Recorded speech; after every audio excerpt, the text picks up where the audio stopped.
الحمدللہ رب العالمین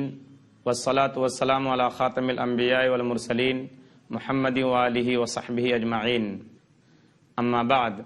رب اشرح لی صدری ویسر لی امری واحلل عقدۃ من لسانی یفقہوا قولی۔ ناظرین کرام،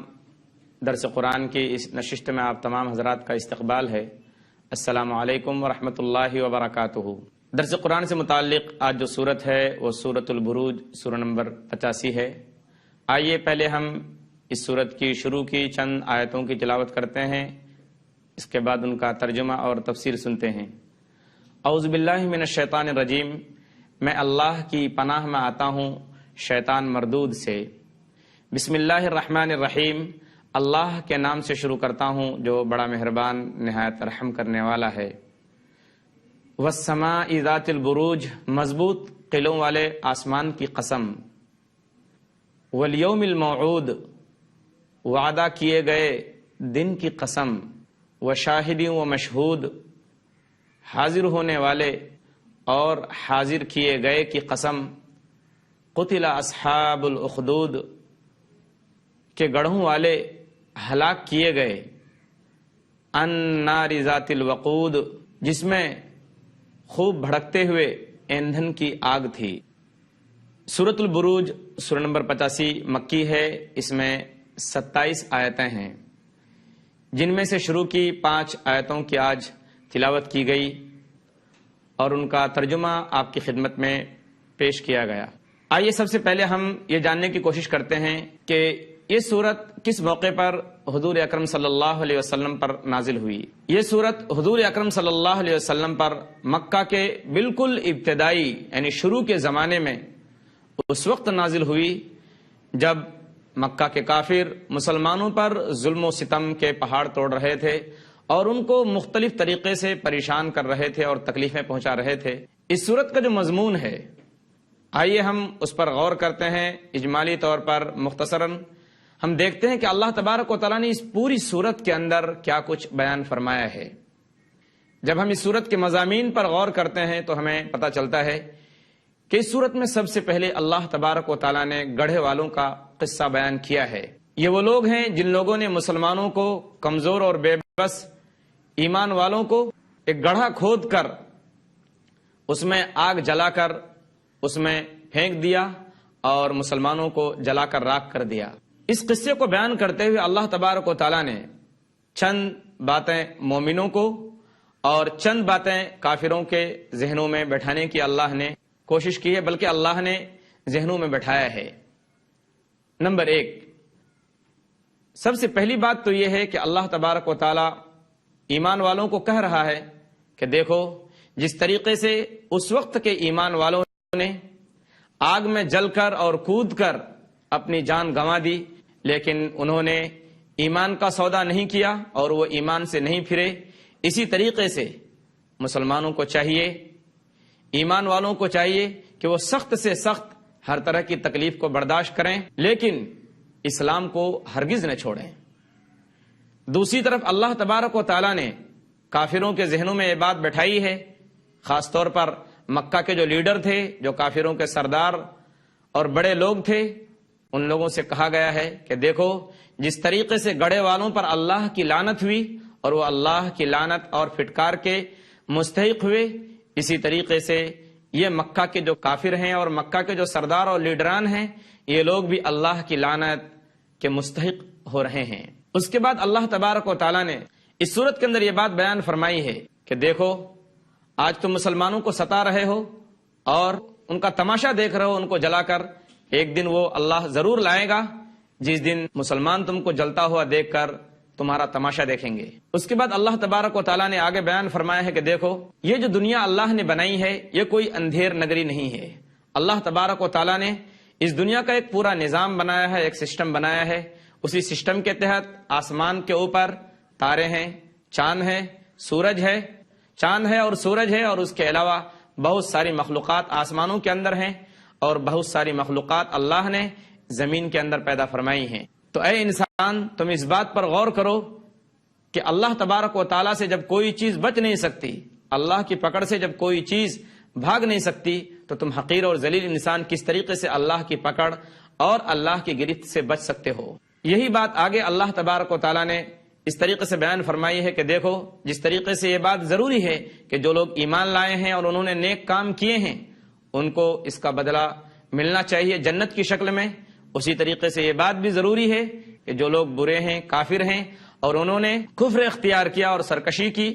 ان کو بھی اس کی سزا یعنی جہنم ملنی ضروری ہے۔ مسلمانوں کو جنت کا ملنا اور جنت ان کا ٹھکانہ ہونا یہ بہت بڑی کامیابی ہے۔ آگے اللہ تبارک و تعالیٰ نے کافروں کو خبردار کیا ہے، ان کو آگاہ کیا ہے کہ اے کافرو،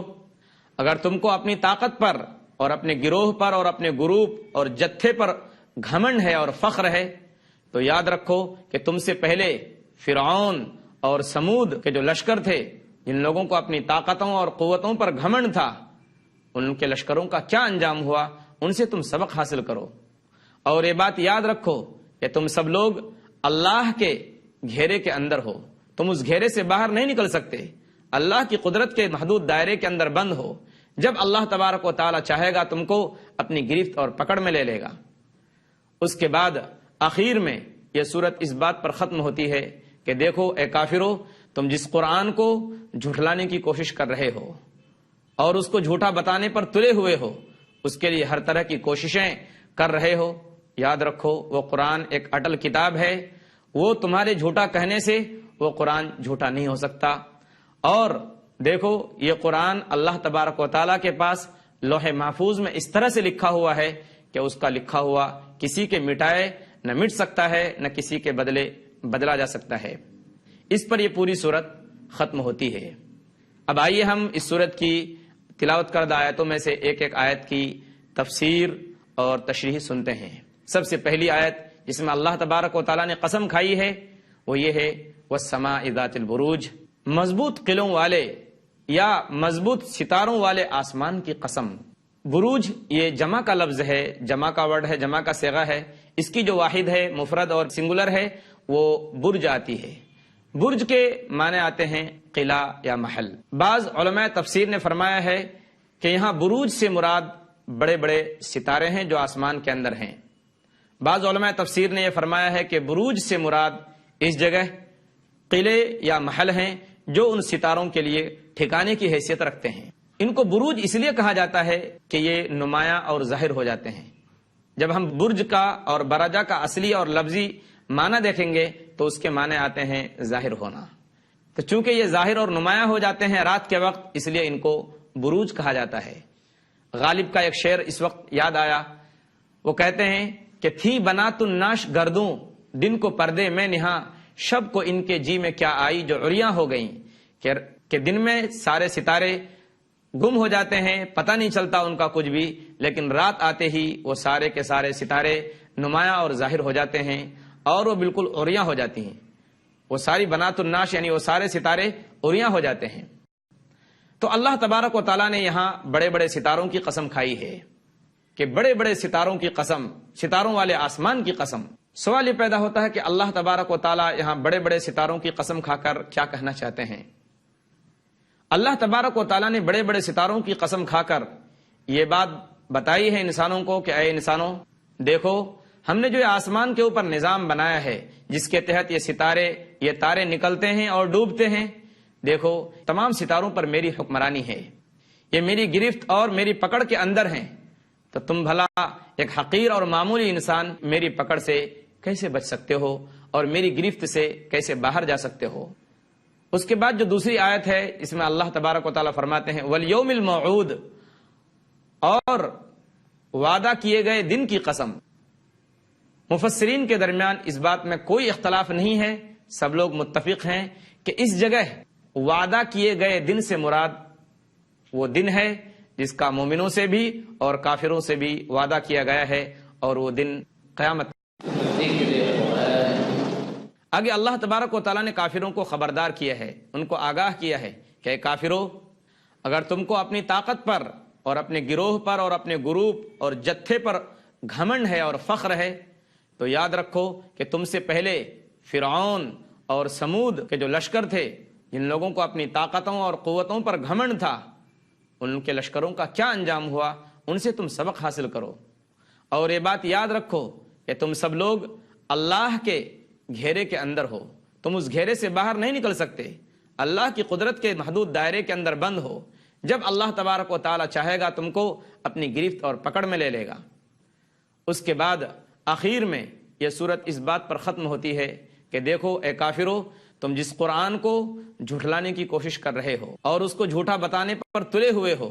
اس کے لیے ہر طرح کی کوششیں کر رہے ہو، یاد رکھو وہ قرآن ایک اٹل کتاب ہے، وہ تمہارے جھوٹا کہنے سے وہ قرآن جھوٹا نہیں ہو سکتا۔ اور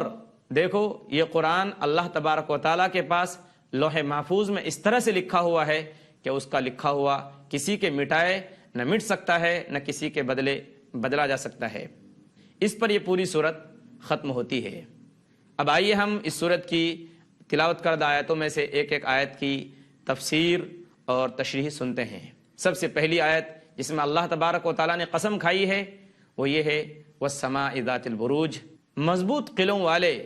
یا مضبوط ستاروں والے آسمان کی قسم۔ بروج یہ جمع کا لفظ ہے، جمع کا ورڈ ہے، جمع کا صیغہ ہے، اس کی جو واحد ہے مفرد اور سنگولر ہے وہ برج آتی ہے۔ برج کے معنی آتے ہیں قلعہ یا محل۔ بعض علماء تفسیر نے فرمایا ہے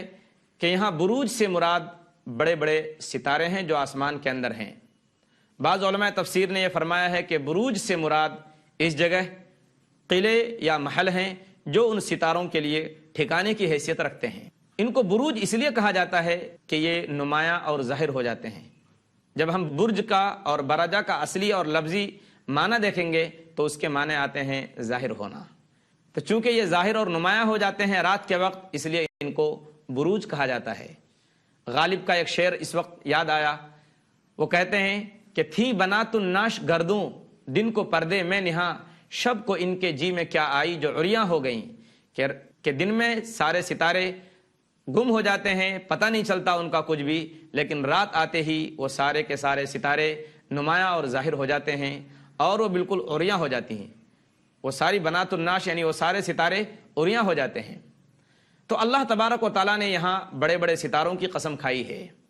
کہ بڑے بڑے ستاروں کی قسم، ستاروں والے آسمان کی قسم۔ سوال یہ پیدا ہوتا ہے کہ اللہ تبارک و تعالیٰ یہاں بڑے بڑے ستاروں کی قسم کھا کر کیا کہنا چاہتے ہیں؟ اللہ تبارک و تعالیٰ نے بڑے بڑے ستاروں کی قسم کھا کر یہ بات بتائی ہے انسانوں کو کہ اے انسانوں، دیکھو ہم نے جو آسمان کے اوپر نظام بنایا ہے جس کے تحت یہ ستارے، یہ تارے نکلتے ہیں اور ڈوبتے ہیں، دیکھو تمام ستاروں پر میری حکمرانی ہے، یہ میری گرفت اور میری پکڑ کے اندر ہیں، تو تم بھلا ایک حقیر اور معمولی انسان میری پکڑ سے کیسے بچ سکتے ہو اور میری گرفت سے کیسے باہر جا سکتے ہو؟ اس کے بعد جو دوسری آیت ہے اس میں اللہ تبارک و تعالیٰ فرماتے ہیں والیوم الموعود، اور وعدہ کیے گئے دن کی قسم۔ مفسرین کے درمیان اس بات میں کوئی اختلاف نہیں ہے، سب لوگ متفق ہیں کہ اس جگہ وعدہ کیے گئے دن سے مراد وہ دن ہے جس کا مومنوں سے بھی اور کافروں سے بھی وعدہ کیا گیا ہے، اور وہ دن قیامت کا ہے۔ اللہ تبارک و تعالیٰ نے قیامت کے دن کی قسم کھائی ہے، اور یہ بات اللہ تبارک و تعالیٰ نے دوسری جگہ بھی بیان فرمائی ہے، چنانچہ سورہ قیامہ سورہ نمبر 75 آیت نمبر 1 کے اندر اللہ بیان فرماتے ہیں لا اقسم بیوم القیامہ، میں قسم کھاتا ہوں قیامت کے دن کی۔ تو اللہ تبارک و تعالیٰ کا قیامت کے دن کی قسم کھانا اور قیامت کے دن سے انسانوں کو ڈرانا اس اہم حقیقت کی طرف اشارہ ہے کہ دیکھو کوئی عقل مند آدمی اور کوئی ہوش والا آدمی قیامت کے بارے میں کوئی شک اور شبہ نہیں کر سکتا۔ پھر یہاں سوال پیدا ہوتا ہے کہ قیامت کے دن کی جو اللہ نے قسم کھائی ہے اور یہ وہ دن ہے جس کا وعدہ کیا گیا ہے، اس کا مطلب کیا ہے؟ اللہ نے مومنوں سے بھی اس کا وعدہ کیا ہے، چنانچہ اللہ تبارک و تعالیٰ سورہ انبیاء سورہ نمبر 21 آیت نمبر 103 کے اندر فرماتا ہے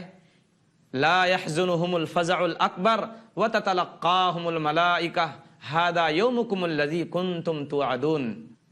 کہ ان مسلمانوں کو، ان ایمان والوں کو گھبراہٹ کا دن غمگین نہیں کرے گا، وتتلقاهم الملائکہ، اور فرشتے ان کو ہاتھوں ہاتھ لیں گے،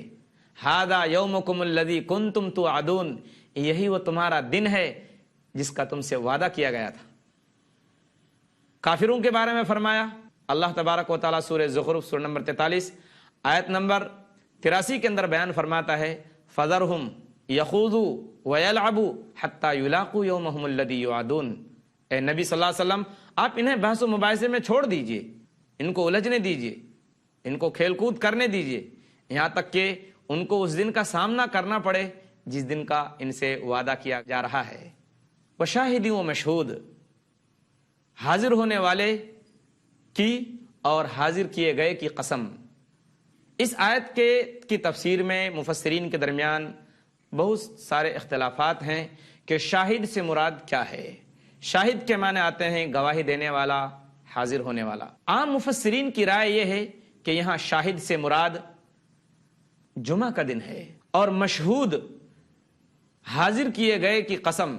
مشہود سے مراد عرفہ یعنی ذی الحجہ کی 9 تاریخ کا دن ہے۔ عصر حاضر کے بہت بڑے عالم دین مولانا سید ابو العلا مودودی رحمۃ اللہ علیہ، ان کا کہنا یہ ہے کہ سلسلہ کلام کو سامنے رکھتے ہوئے اگر دیکھا جائے تو یہاں شاہد سے مراد جمعہ کا دن نہیں بلکہ ہر وہ شخص ہے جو قیامت کے دن اللہ کے سامنے حاضر ہونے والا ہے اور حاضر ہو کر اپنے بارے میں کچھ کہنے والا ہے۔ اور مشہود سے مراد یعنی حاضر کیے گئے چیز کی قسم، مشہود سے مراد خود قیامت کا دن ہے جس کے ہولناک مناظر سارے لوگ دیکھیں گے اور اپنی آنکھوں سے دیکھیں گے۔ یہاں سوال یہ پیدا ہوتا ہے پھر کہ اللہ تبارک و تعالیٰ نے ان دونوں چیزوں کی جو قسم کھائی ہے کہ وہ شاہدی و مشہود، حاضر ہونے والے اور حاضر کیے گئے چیز کی قسم، وہ اس بات کو بتانے کے لیے ہے، اس بات کی گواہی کے لیے ہے کہ دیکھو جس طریقے سے تم لوگوں نے مسلمانوں کو آگ میں جلایا اور گڑھا کھود کر ان کو زندہ جلا دیا، ایک دن وہ ضرور آئے گا جس دن تم جلتے رہو گے اور مسلمان تم کو جلتا ہوا دیکھیں گے اور تمہارے اوپر تمہارا مذاق اڑائیں گے، اور پھر ان کو اطمینان ہوگا کہ اللہ تبارک و تعالیٰ نے جو وعدہ کیا تھا ہم سے جس چیز کا، اللہ نے اپنا وعدہ سچ کر دکھایا کہ اللہ نے ہمارا ٹھکانہ اچھا رکھا اور ان کو ان کے کیے کی سزا مل گئی۔ اب جو بعد والی آیت ہے اس میں اللہ تبارک و تعالیٰ فرماتے ہیں قتل اصحاب الاخدود، کہ گڑھوں والے ہلاک کر دیے گئے۔ قتلہ کے معنی آتے ہیں لعنت ہونا، اللہ کی رحمت سے دور ہو جانا۔ اب مطلب آیت کا یہ ہوا کہ جو لوگ ان مسلمانوں کو ستا رہے تھے، جو گڑھوں میں ڈال کر اور آگ میں ڈال کر پھینک کر مسلمانوں کو تکلیف پہنچا رہے تھے، ان سب پر اللہ کی لعنت ہو اور وہ سب ہلاک اور برباد ہو گئے۔ سوال یہ پیدا ہوتا ہے کہ یہ کون سا واقعہ ہے جس کے بارے میں قرآن ہمیں بتا رہا ہے؟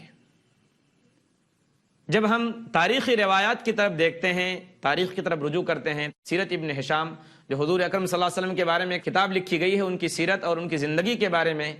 اس کی جلد 1 صفحہ 35 میں لکھا ہے کہ غالباً 523 عیسوی میں یمن کا جو بادشاہ تھا، جو مسلکن اور مذہباً یہودی تھا، جس کا نام ذو نواس یا ذو نواس لکھا جاتا ہے، اس نے یمن کے مسلمانوں پر زبردستی کی اور ان کو مجبور کیا کہ وہ سب لوگ یہودی مذہب اختیار کر لیں۔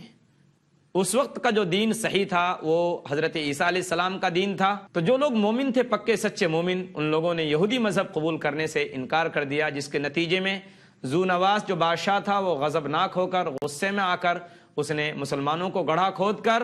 آگ جلا کر اس میں ان کو پھینک دیا۔